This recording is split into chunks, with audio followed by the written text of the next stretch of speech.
할렐루야. 하나님 여러분 사랑하십니다. 이 시간도 하나님께서 말씀 통해서 하나님의 사랑과 또 여러분을 향한 은혜를 풍성하게 덧입히시길 원합니다.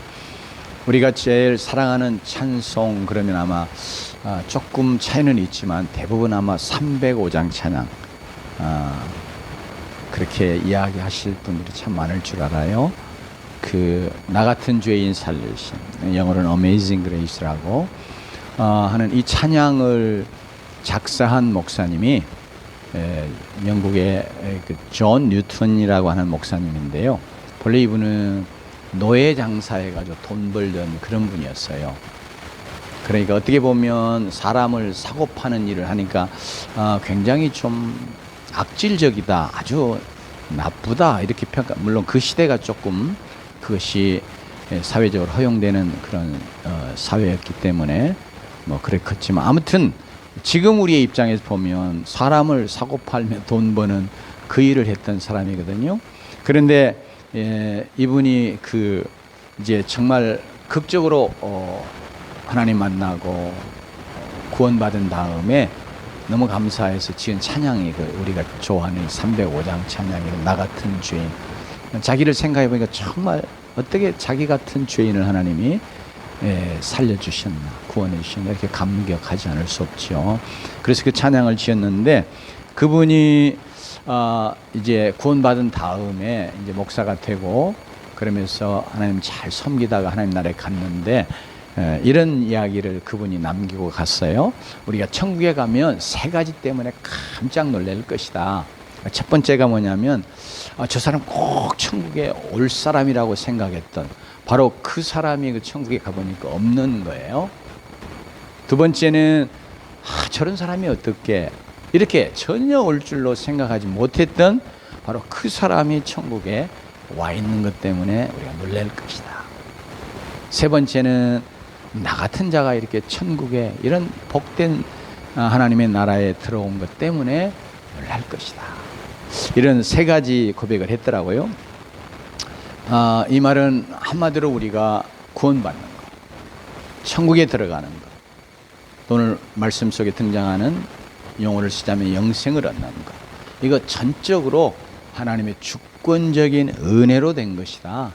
그러니까 당연히 사람의 관점에서 혹은 외적인 어떤 행위나 신분이나 어떤 모습으로 보면 구원받을 사람 구원 못 받고 정말 구원에 해당하지 않는다고 그렇게 멸시했던 그런 사람 정말 구원받아서 천국에 오고, 또 그렇게 노예 장사하던 자기 같은 죄인도 구원받아서 천국에 왔으니 이거 정말로 하나님의 은혜 아니면 다른 길이 없잖아요. 도저히 구원받을 수 없는 나 같은 죄인, 정말 우리가 구원받고 나면 사실 그런 고백을 하게 되는 것 같아요. 어떻게 나 같은 것을 이렇게 하나님이 구원해 주셨을까? 나 같은 죄인이 어떻게 구원해 주셨나? 이런 하나님의 은혜, 모든 것이 다 하나님의 은혜인 것을 우리가 깨닫게 되고 또 이것을 늘 기억하는 자들이 되어야 할 줄로 믿습니다. 오늘 이렇게 본문의 말씀에 보면 어느 부자 청년이요, 예수님에게 나왔어요. 그래가지고 예수님께 내가 무슨 선한 일을 하여 영생을 얻으리까? 나중에 예수님이 이제 천국이란 용어로 바꿔서 말씀하시는 걸 보면 영생, 또 천국, 또 혹은 구원, 이걸 거의 같은 의미로 지금 말씀을 하고 계신 것 같아요. 그랬더니 예수님이 네가 생명에 들어가려면, 이게 이제 영생이란 용어를 좀 바꾸셨어요. 생명에 들어가려면 계명들을 지키라, 그렇게 말씀하세요. 그러니까 이 청년이 또 그러면 어떤 계명입니까? 이렇게 사실 모든 계명을 주님은 두고 말씀하셨지만 이렇게 물어요, 구체적으로. 그러자 이제 예수님께서 10계명의 몇 계명들을 쭉 말씀을 하세요. 이 말씀에 보면 살인하지 말라부터 시작해서 내 이웃을 내 몸같이 사랑하라, 이렇게 쭉 몇 가지를 말씀합니다. 그러니까 그 청년이 또 대뜸 나서가지고 이 모든 건 내가 잘 지켰습니다.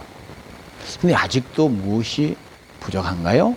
이렇게 이제 자신을 내세우며 자랑스럽게 이야기를 하죠.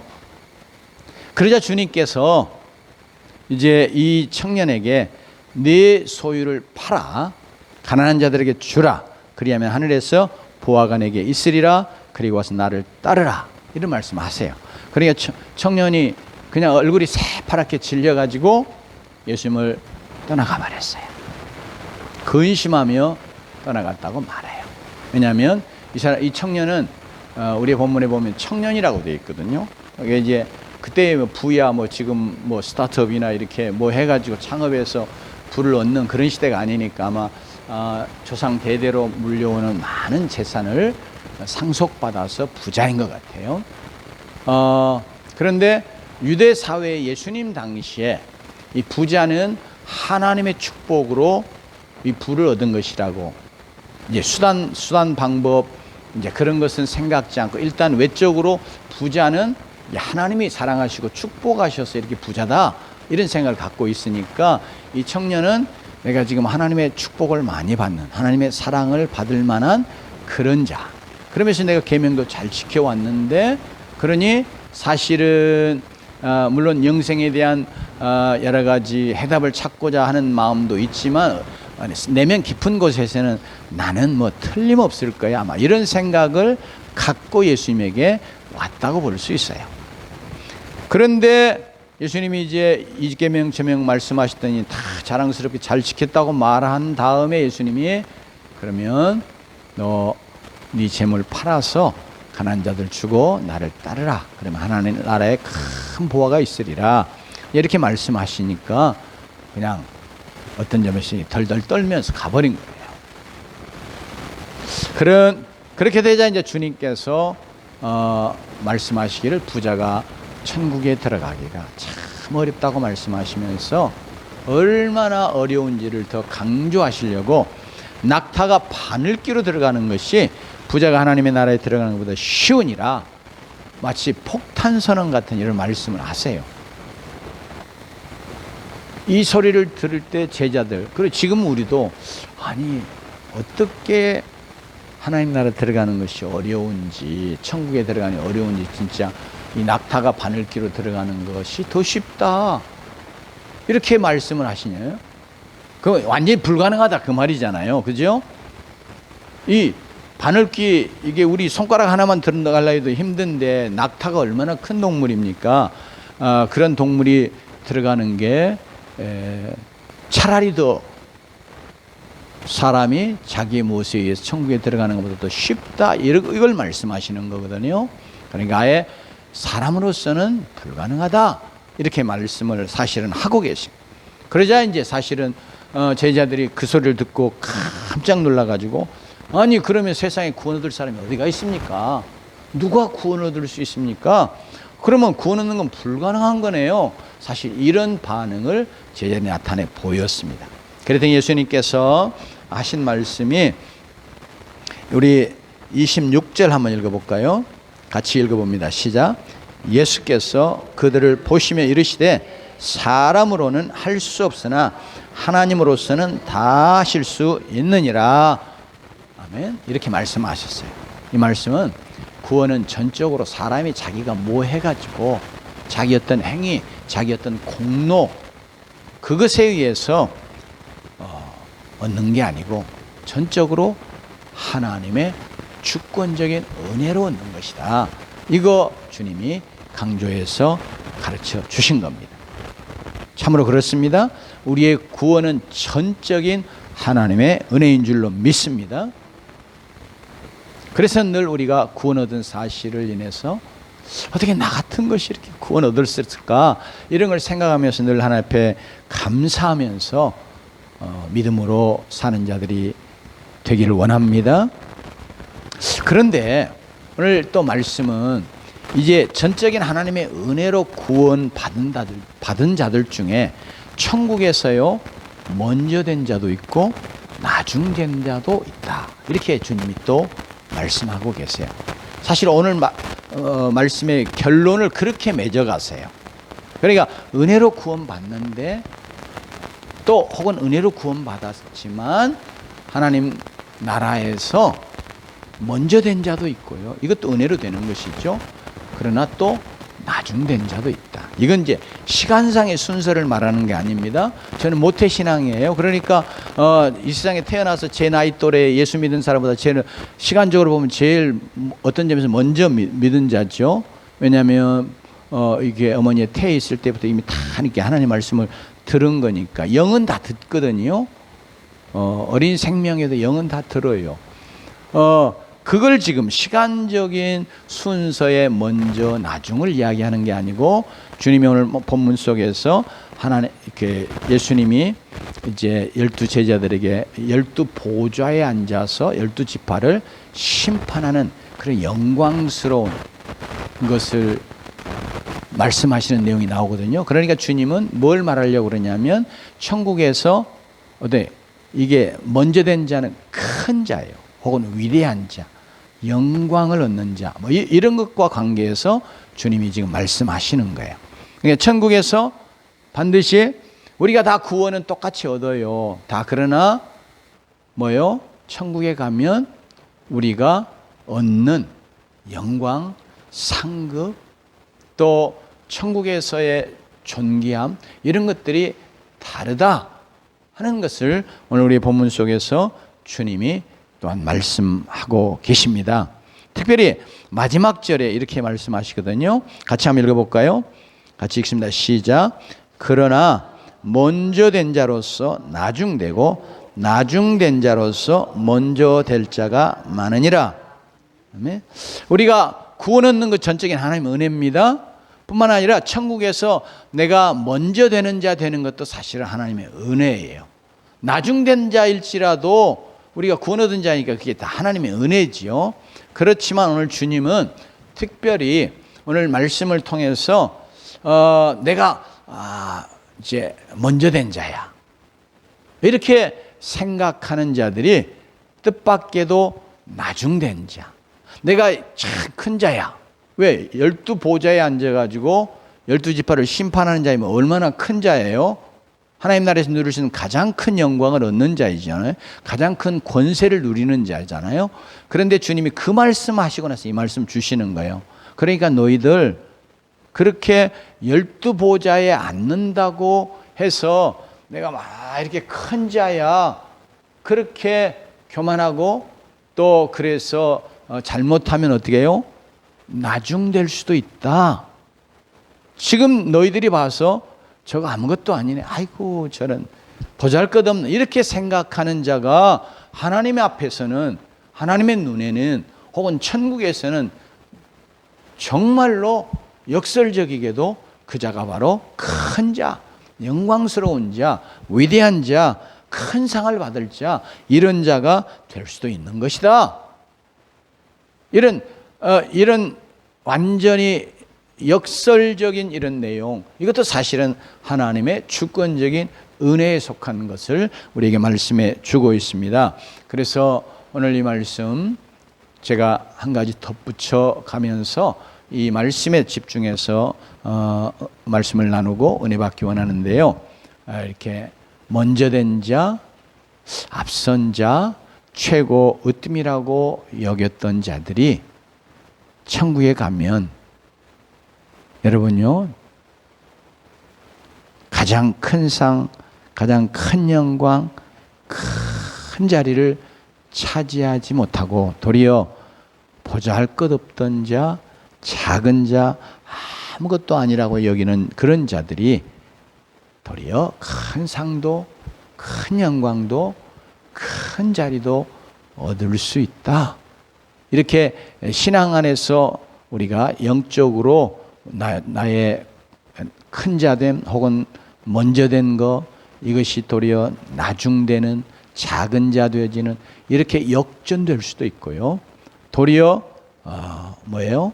정말 나중된 자, 작은 자로 여겨지는 자가 가장 큰 자, 가장 먼저 된 자, 이런 자가 될 수도 있다는 사실을 우리가 기억하면서 오늘 30절 말씀에 우리가 집중하면서, 그래서 바로 먼저 될 자가 나중될 자가 있다는 말은 그 다음에 반복은 안 하셨지만 나중된 자가 뭐예요? 먼저 될 자도 있다, 그런 자가 많다, 그런 거예요. 아주 드물게 그러는 게 아니고 뭐예요? 많으니라. 이렇게 말씀해서 우리에게 또 하나님 앞에서의 선한 동기도 부여하기 원하시고, 그러면서 선한 욕심도 갖기 원하시는 것 같아요. 나는 지금 봐서는 내가 참 나중된 자, 작은 자, 보잘것없는 것 같은데, 나는 그래도 하나님 나라 가면 정말 하나님이 나를 큰 자처럼 그렇게 여겨주시고 상도 주시고 그렇게 높여주시는 그 은혜를 덧입어야 되겠다.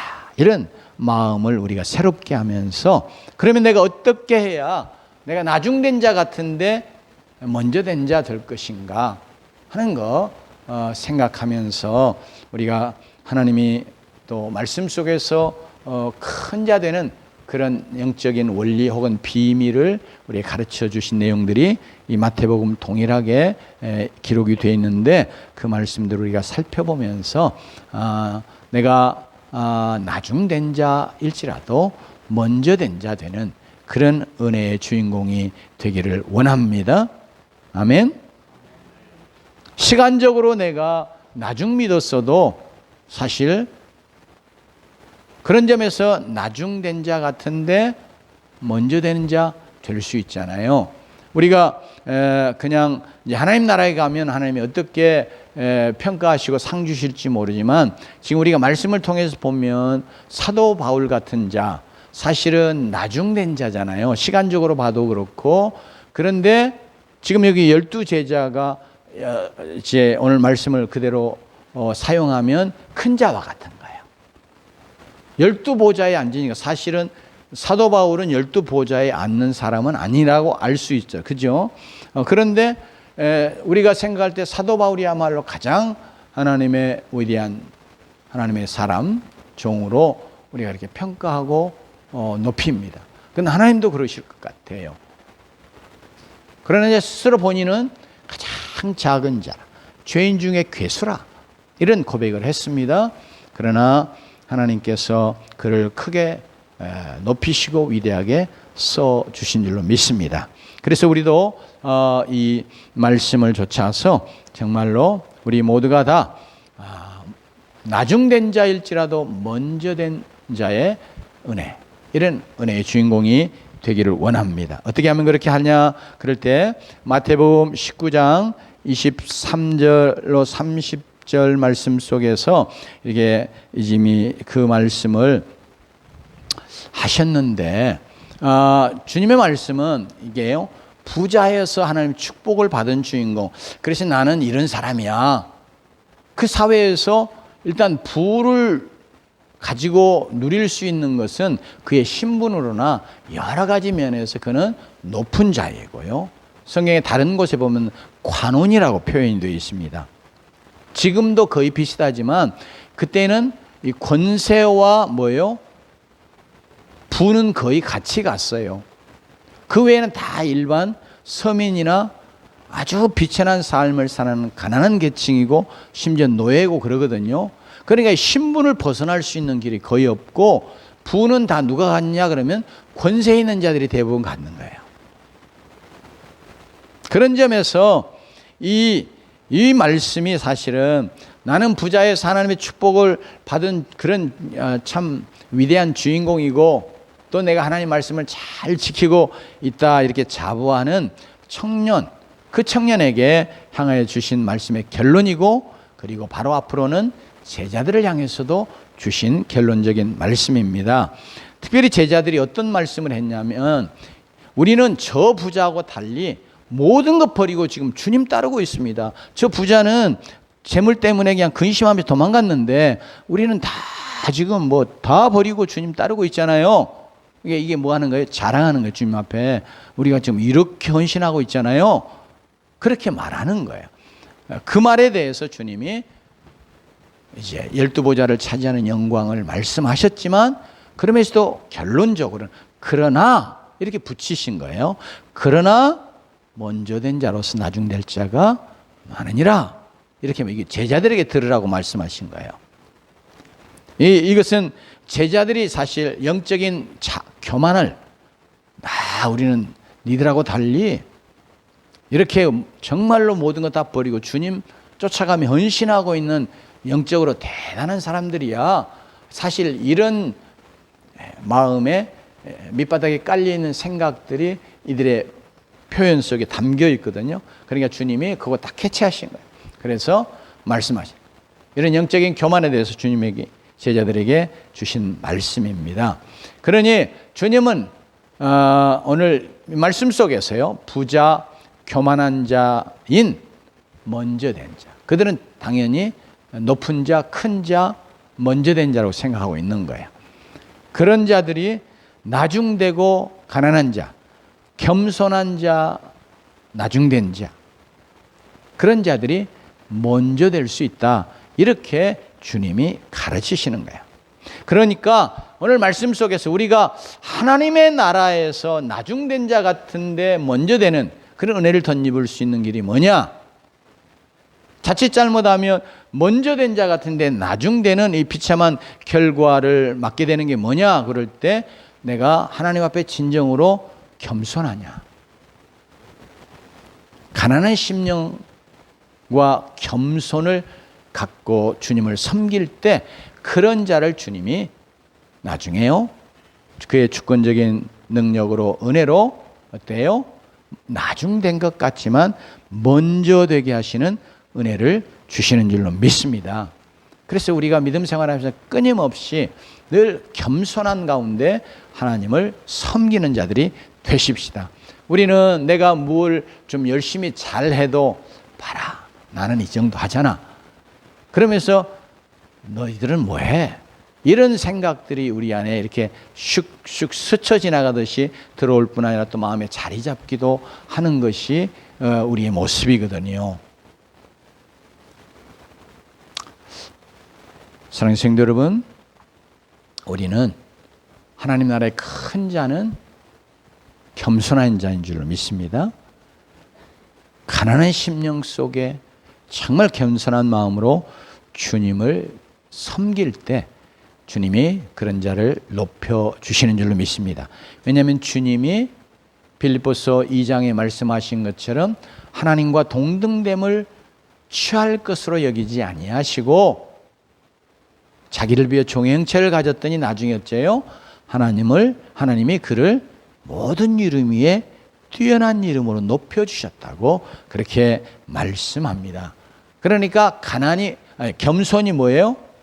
높아지는, 겸손이 비록 나중된 자 같아도 먼저 된 자 되는 은혜를 하나님이 베풀어 주시는 그런 신앙의 모습인 줄로 믿습니다.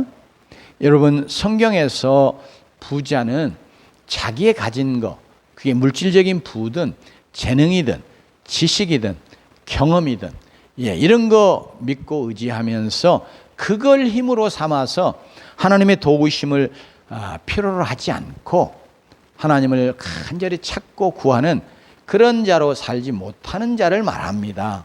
여러분, 우리가 경험이 많으면 내가 어떤 것을 경험했어요. 근데 똑같은 일을 하면 내가 경험한 바를 쫓아서 하잖아요. 그죠? 그래서 경험이 지혜라고도 말합니다. 한 번도 못 해본 사람은 어쩔 게 해야 될지를 몰라 쩔쩔매는 거예요. 음식 잘 만드는 주부들 입장에서 보면 남자들이 뭐 좀 하라 그러면 아주 좀 엉뚱한 실수 많이 하고 막 그러잖아요. 또 시어머니 입장에서 며느리가 들어와가지고 뭐 보면 한심스럽게 하잖아요. 왜요? 나는 경험이 많아서 잘하는 거예요. 그러면서 경험에서 나오는 지혜가 있어요. 그러다 보니까 어때요? 못하는 자 보면 아이고 저거 이렇게 우리가 판단하고 또 때로는 무시하고 이럴 수 있단 말이에요. 그러면서 내게 그런 경험이 많으면 하나님의 도우심을 구하는 그런 마음 전혀 필요 없는 거예요. 없어요, 사실은. 내가 지식이 많아도 그래요. 지식 없는 자 보면 참 무시하게 돼 있어요, 우리가. 이제 이런 것을 부자라고 말합니다, 성경에서. 나쁜 의미에서요. 물질적인 부를 많이 갖고 있는 자도 물론 부자지만, 근데 물질적인 부자가 많으면 뭐예요? 어떤 사람이 그러더라고요. 남자는 지갑이 튼튼해 힘이 난다고. 지갑이 얇으면, 지금은 이제 카드 가지고 쓰니까 그런 이야기가 좀 잘 통용이 안 될 수 있지만, 옛날에 여기다 수표부터 시작해서 뭐 10,000원짜리 뭐 든든하게 넣고 가야 그냥 사람이 이렇게 힘이 났다고 그러잖아요. 뭐예요? 그게 물질이 내게 힘인 거야. 그러니까 그러면 물질이 이렇게 많으면 내가 정말 물질적인 궁핍함 때문에 하나님을 도우심을 구하고 하나님 앞에 막 엎드리고 이제 그럴 필요가 없는 거예요. 그래서 늘 우리가 정말 물질적인 부함 때문에 영적으로도 마치 부한 자처럼 교만해지지 않도록 늘 부하여도 하나님 앞에 겸비한 심령을 갖도록 욥처럼 아브라함처럼 말이죠. 그렇게 하는 것이 우리에게 참으로 필요한 것인데 오늘 이렇게 부자가 이런 자이니까 자기 인간적으로 갖고 있는 무엇을 의지하고 하나님 필요 없는 거예요. 하나님 도우심 필요하지 않는 거예요. 특별히 지금도 안 믿는 부자들 만나보세요. 권세 있는 줄 만나서 예수 믿고 천국 가세요. 콧방귀도 안 낍니다. 너나 잘 믿어라. 물론 그런 것이 없는 사람들도 대부분 영적으로 하나님을 대적하는 마음 때문에 그러지만 대부분 그런단 말이에요. 그래서 이런 부자는 천국에 들어가기가 어째요? 낙타가 바늘귀로 들어가는 것보다 어렵다는 거예요. 서로 들어가더라도 천국에서 먼저 된 자, 큰 자가 될 수 없는 그런 영적인 위험 속에 있을 수 있다는 거예요. 그러나 가난한 자는 아무것도 가진 것이 없고 의지할 것이 없습니다. 오직 하나님의 도우심만을 구하고 하나님만을 찾는 자, 이게 가난한 자거든요. 성경에서 말하는 가난한 자입니다. 이걸 이제 마태복음에서는 심령이 가난한 자로 말씀했어요. 그러니까 물질이 많아도 심령이 가난한 자 되는 건 참 중요하죠. 실제로 물질적으로 없으니까 가난해지는 그건 이제 복이죠. 물질이 없기 때문에 정말 하나님 외에는 나는 살 길이 없습니다. 하나님 정말 도와주십시오. 그러면서 심령이 겸비해지는 거, 이건 이제 그래서 천국이 복이 있다고 말씀은 천국이 저희 것이라 이렇게 말씀하셨는데요. 이게 바로 천국 백성의 제일 가는 특성임을 주님이 말씀을 하고, 그래서 첫 번째 산상수훈의 첫 번째 팔복을 말씀하시면 이거 말씀하셨어요. 그래서 우리 제일 먼저 우리가 정말 나는 나중된 자 같아도 큰 자 되고 싶어. 하나님 앞에서 말이에요. 사람들 앞에서 말고 천국에 들어가서 그렇게 하나님의 은혜로 큰 자 되는 비결이 가난한 마음 가지고 하나님 앞에 자신이 아무것도 아닌 줄로 아는 겸손, 그리고 하나님만을 바라고 찾는 가난한 마음 가지고 우리가 주님 섬겨가면, 믿음 생활하면 비록 지금 내가 나중된 자 같아도 먼저 되는 은총을 얻게 되는 줄로 믿습니다. 이런 은혜의 주인공이 되시기를 주의 이름으로 축원합니다. 두 번째, 마태복음 11장 12절 말씀 속에서 이런 내용이 나오는데요. 세례 요한의 때부터 지금까지 천국은 침노를 당하나니 침노한 자는 빼앗느니라. 이 말은 천국을 많이 차지한다, 많이 누린다, 그런 의미이기도 합니다. 그래, 땅 따먹게 하는 건 아닌데 영적으로 우리가 어떻게 해야 천국을 많이 차지하느냐, 많이 누리느냐 하는 것과 관계되어 있어요. 그래서 많이 차지한 자가 큰 자죠. 그러죠? 앞서가는 자야. 앞선 자는 여기 시간적인 게 아니라 또 순서상만 말하는 게 아니라 영적으로 이제 제일 앞장서 있는 큰 자, 이런 걸 말하는 거거든요. 그러니까 오늘 이 말씀 통해서 우리가 천국의 일을 열심을 가지고 애를 쓰는 것, 이것이 우리가 나중되었다 할지라도 먼저 되는 그런 은혜의 주인공이 될 줄로 믿습니다. 여러분, 특별히 이제 예수 그리스도가 오신 걸 통해서 그동안 유대인들에게만 향하던 구원의 문, 이것이 이제 활짝 세상을 향해서, 세계 모든 민족을 향해서 열리게 되잖아요. 그래서 이제는 누구든지 천국에 들어와서 천국을 차지할 수 있다. 침노하면, 이게 이제 군사적인 싸움에 쓰이는 용어가 쓰였어요. 그러니까 지금이야 뭐 멀리서 또 비행기로도 때리고 포로도 쏘지만 옛날에는 뭐예요?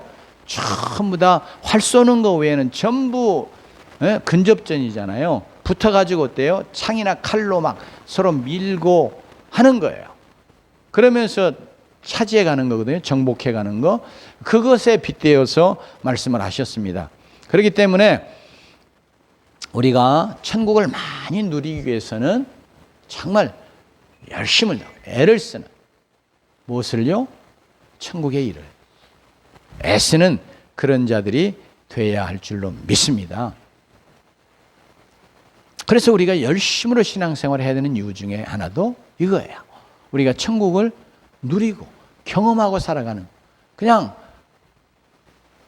아무런 경험도 없이 체험도 없이, 여러분 하나님 나라가 어떤 것인지 우리가 전혀 경험 없이 그렇게 신앙생활을 할 수는 없잖아요. 하나님이 우리에게 이 말씀을 통해서 우리는 정말 천국을 침노하는 자 되기를 원하셔서 주님이 말씀하신 거거든요. 그러니까 우리가 바로 하나님의 일을 열심을 가지고 애쓰는 자들이 되십시다. 특별히 여러분, 하나님의 나라는, 천국은 하나님의 말씀 안에서, 말씀을 통해서 이루어집니다. 말씀이 우리의 삶 속에서 이루어져 가면서 천국이 이루어지는 거예요. 그래서 천국을 우리가 누리는 거예요. 그러므로 우리가 말씀을 듣고 있고 또 공부하고 묵상하고 삶에 적용하면서 그 말씀대로 살아보려고 애쓰는 자들이 되십시다. 여러분, 말씀을 순종하는 만큼, 내 삶 속에서 그 말씀을 실천하는 하는 만큼 내가 말씀을 실제로 알고 경험하는 자 되는 거거든요. 그렇게 함으로 하나님의 나라가 이런 것이구나, 우리가 경험하게 되는 거예요. 열심 내는 만큼 천국에서 큰 자, 권세 있는 자가 될 것입니다.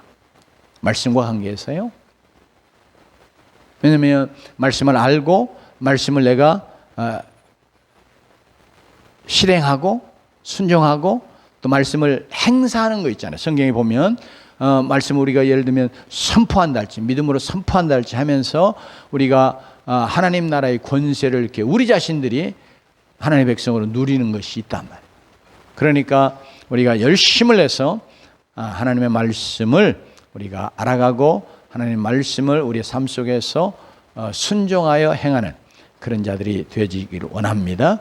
천국은 또한 기도 안에서, 기도를 통해서 이루어집니다. 우리가 기도해서 하나님 놀라운 은혜와 능력들을 기도하는 자에게 또 부어주시고, 그렇기 때문에 그러면서 영적인 하나님의 나라들을 체험하는 거예요. 하나님의 세계가 이런 거구나, 영적인 세계가 이런 거구나, 하나님의 나라가 이런 거구나.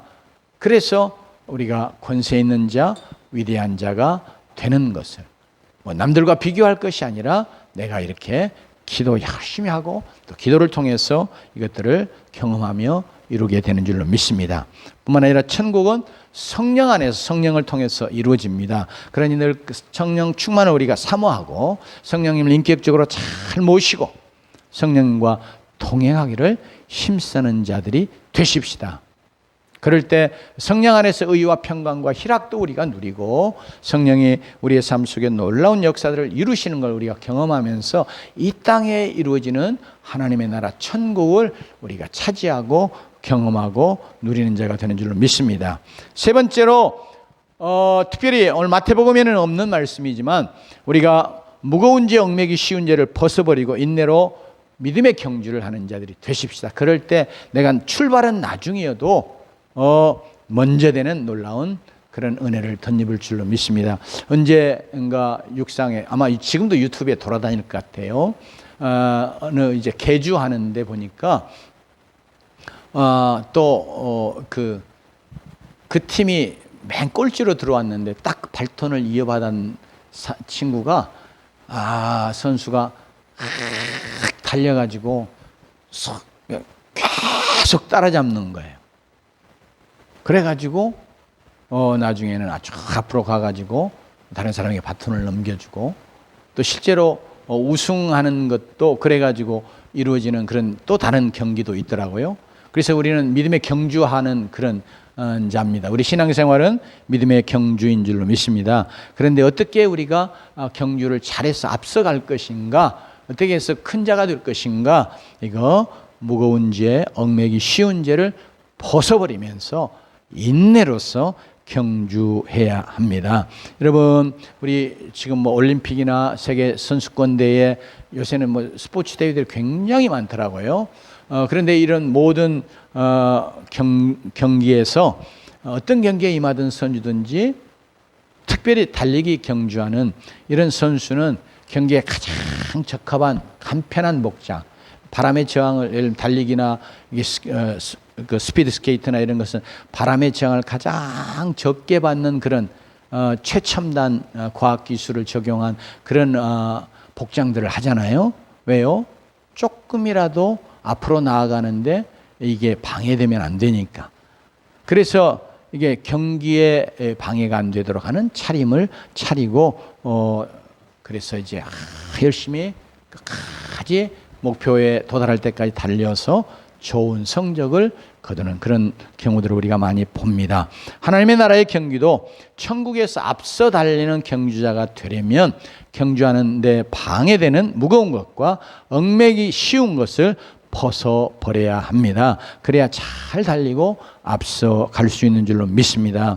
나에게 있는 은밀한 죄나 내가 좋아하는 오락이나 취미가 혹시 믿음의 경주하는 데 방해되면 우리 결단하고 이거 버리면 주님이 기뻐하실 줄로 믿습니다. 또 어떤 습관, 때로는 사람, 가족, 이거 하나님보다 더 사랑하는 거, 이런 것들이 우리의 신앙의 경주를 방해하고 잘 달려가지 못하게 하는 무거운 거, 얽매이기 쉬운 죄일 수도 있어요.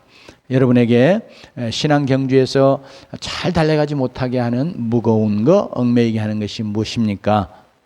이거 시간 우리가 함께 돌아보면서 나는 꼭 신앙 생활하는데 요게 딱 늘 걸림이 돼. 이것 때문에 내가 예배도 빠지게 되고 또 뭐 꼭 영적으로 믿음 생활을 잘하려고 할 때마다 늘 넘어지게 만들어. 이런 거 있으면 우리 돌아보면서 이거 다 하나님 앞에서 결단하고 내어버리고 이제는 믿음의 경주 인내하며 잘 달려가는 자들이 되십시다. 그렇게 해서 나중된 자 같지만 먼저 되는 은혜의 주인공이 될 수 있기를 주 이름으로 축원합니다. 네 번째로 주님을 전심으로 섬기라. 오늘 이렇게 마태복음 19장 27절 29절에 베드로가 우리가 다 버리고 주님 따랐습니다. 그런지 우리가 무엇을 얻으리까 이렇게 말했을 때에 주님이 12 보좌에 앉는, 그래서 12 지파를 심판하는 놀라운 권세, 영광을 이 제자들에게 주실 것을 말씀하셨어요. 또한 요한복음 12장 26절에 보면 사람이 나를 따르면 나를 섬기라. 나 있는 곳에 나를 섬기는 자도 거기 있으리니 사람이 나를 섬기면 내 아버지께서 그를 귀히 여기시리라. 귀히 여긴다는 말은 높여주신다는 말과 거의 같은 의미로 사용되는 겁니다. 물론 아주 귀한 존재로 여겨주시는 것과 그 의미가 주된 내용이지만, 여러분 천국에서 가장 큰 자는 누구예요? 지금이야 대통령과 관계에서도 복심이 누구냐 그런 이야기들을 하잖아요. 그죠? 그러니까 누가 제일 최고의 권력자와 가까운가, 그리고 실제로 마음을 터놓고 이야기할 수 있는 자인가, 그의 마음을 알아서 그걸 잘 행할 수 있는 자인가, 이게 이제 힘 있는 자, 큰 자잖아요. 영적으로도 비슷해요. 그래서 우리가 정말 주님의 마음으로 주님을 잘 섬겨가면 주께서 우리를 귀히 여기시고 높여주시고 보좌의 영광의 자리에 앉게 하는 놀라운 은혜를 베풀어 주실 줄로 믿습니다. 우리가 교회만 왔다 갔다 하지 않냐고 열심히 주님을 섬기면서 주님 곁에 가까이 있으면서 주님을 잘 섬겨가는 그런 열심을 다시 한번 우리가 내보십시다. 그러면서 마지막으로 한 가지만 더 생각하고 마칩니다. 구원의 열매를 많이 맺으면 하나님 나라의 큰 자가 되는 줄로 믿습니다. 특히 다니엘 12장 3절, 지혜 있는 자는 궁창의 빛과 같이 빛날 것이요 많은 사람을 옳은 대로 돌아오게 한 자는 별과 같이 영원토록 빛이리라, 이렇게 빛나리라 말씀하셨습니다. 그러므로 우리가 이 많은 사람을 옳은 대로 돌아오게 하는 것, 오늘 사용된 용어를 사용하자면 구원의 열매를 많이 맺는 자. 이게 천국에서 별처럼 빛나는 영광을 얻는구나. 다시 한번 우리 마음에 새기면서 바로 이 일에 우리가 하나님 앞에 어떻게 하든지 하나님 앞에 구원의 열매 맺어 올려드리는 그런 자가 되기로 다시 한번 마음에 결단하고 또 기도하면서 나아가는 자 되시기를 주의 이름으로 축원합니다. 여러분 우리 모두가 다 나중된 자 같아도 먼저 되는 그런 은혜의 주인공이 되기를 원합니다. 가난한 심령 겸손한 마음 가지고 믿음의 경주를 열심히 하십시다. 천국의 일을 열심을 가지고 애쓰면서 행하는 자들이 되십시다. 무거운 죄, 얽매기 쉬운 죄 벗어버리고 그리고 인내로서 경주하는 자들이 되십시다.